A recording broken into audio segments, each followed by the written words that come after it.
मागील काही दिवसांपूर्वी साताऱ्याचे आमदार शिवेंद्रराजे भोसले यांनी कामगार नेते नरेंद्र पाटील यांच्यासोबत चंद्रविलासमध्ये मिसळ काय खाल्ली आणि त्याच्यावरून एक भलतीच चर्चा संपूर्ण सातारा जिल्ह्यामध्ये रंगली। राजकारणाच्या पटलावर या मिसळीबाबत वेगवेगळे आडाखे बांधले जाऊ लागले।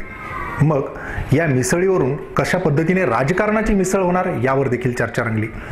मात्र आज खासदार उदयनराजे भोसले यांनी पाटण तालुक्याच्या दौऱ्यादरम्यान त्यांचेच म्हणजे कामगार नेते नरेंद्र पाटलांचेच बंधू रमेश पाटील यांच्यासोबत प्रीतिभोजन केले। आता हे भोजन राजकारणाच्या पटलावर कशा पद्धतीने रंग आणणार या बाबतीत देखील वेगवेगळे आडाखे बांधले जाऊ लागले। पाहूयात याविषयीचा हा वृत्तांत।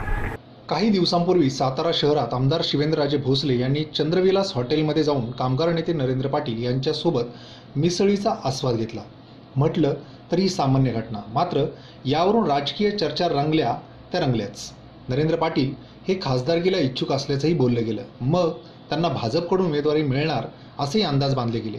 मात्र प्रत्यक्षात स्वतः शिवेंद्रराजे भोसले यांनी ते माझे चांगले मित्र असून मी त्यांना इथेच नाही तर एरवी पुण्या मुंबईत देखील भेटतो आणि आम्ही एकत्र या अगोदरही अनेकदा नाश्ता केल्याचं सांगून यातली हवा काढण्याचा प्रयत्न केला। मात्र यावरून राजकीय पटलावर चर्चा रंगायच्या त्या शेवटी रंगल्याच।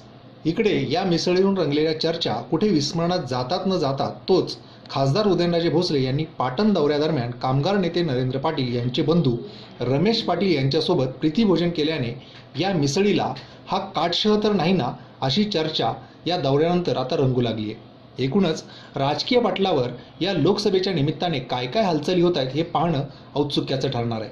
तूर्त तरी कोण कुठे जाऊन कुणाशी दिल जमाई करेल हे सांगणं अवघडच। Bureau news, FM news, Patan, Satara.